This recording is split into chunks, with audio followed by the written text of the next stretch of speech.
I'd also like to yield some time to a gentleman and a colleague and a friend from the state of Michigan, someone who represents the Flint and Saginaw area. I'd like to yield some time to Representative Dan Kildee from the great state of Michigan.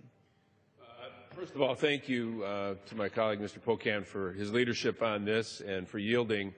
This is a really important subject for the American people. It's a really important subject for the people that I represent in Flint, Michigan, in Saginaw, Michigan, Bay City. You mentioned Flint. This is my hometown. I was born and raised there.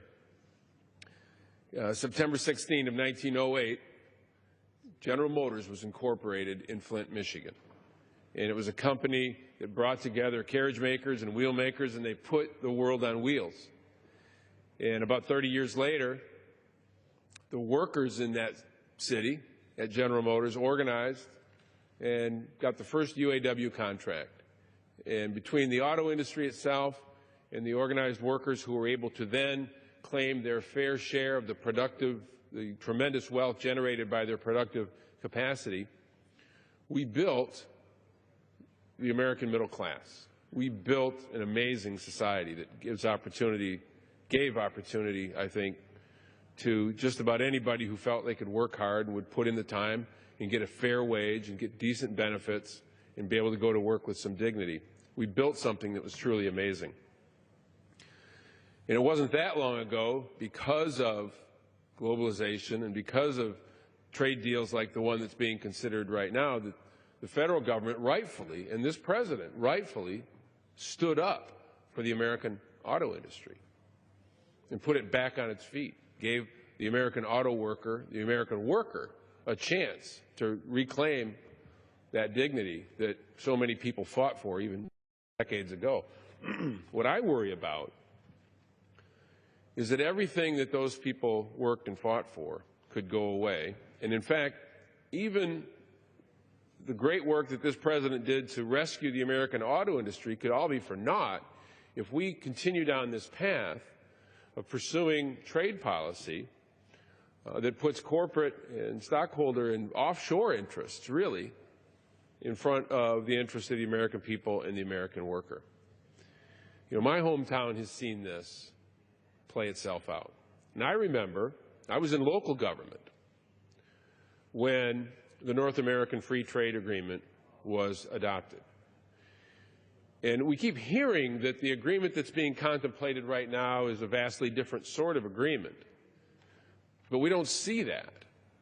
But what we do hear and see is that the very same language, the very same rhetoric, the very same explanations or excuses about the need to grant fast-track authority to negotiate this agreement and bring it back to Congress for a yes or no vote, the same arguments that are being made now were being made then. And the people that I represent truly believe that they were sold a bill of goods. At one point in time in my hometown of Flint, Michigan, we had 79,000 auto workers. This is a city that was never more than 200,000 in population.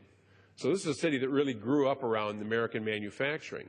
So it was direct GM employees, but it was suppliers. It was a whole community built around this incredible productive capacity that started over a century ago. But in just a few short years, we've gone from that 79,000 number to about 10,000 auto workers in my hometown.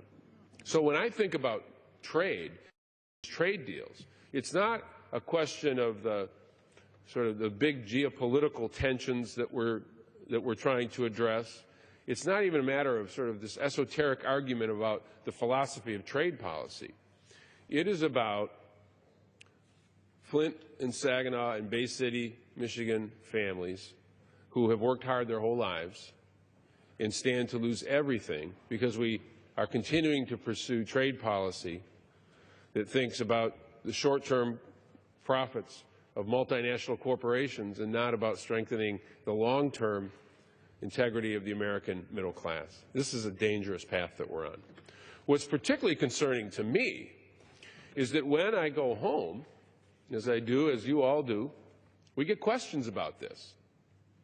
And the questions are, Well, we keep hearing that this trade agreement will have a high set of standards, and will not be like past agreements. And even some here in Washington have said that we're fighting old battles, that this is a new day.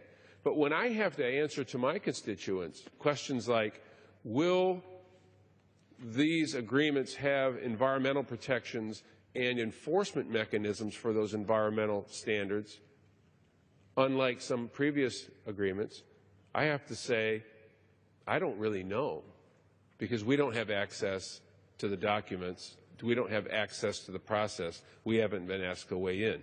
Will the agreements have labor standards that guarantees that American workers don't have to compete with nations that outlaw labor unions, for example?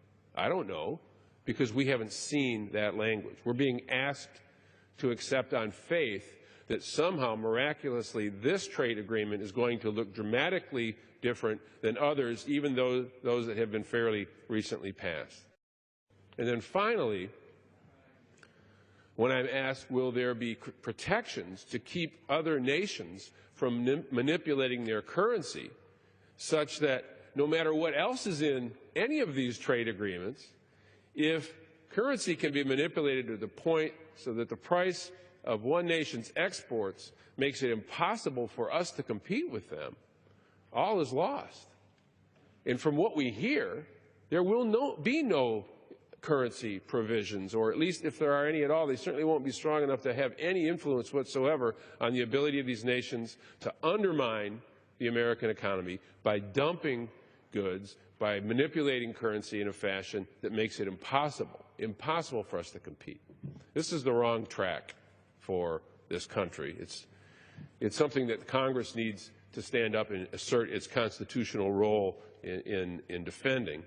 And I stand with my colleagues, and I know many, many others, who simply are not going to sit idly by, and no matter who the president is, Democrat, Republican, or otherwise, and allow the prerogatives of Congress, which means the prerogatives of the people who sent us here, to be overlooked. It would be a dangerous path for us to take, and I'm very grateful to my friend Mr. Pocan for his leadership and the leadership of many others here on this issue, and I'm glad to stand with you in fighting this battle. And with that, I yield back.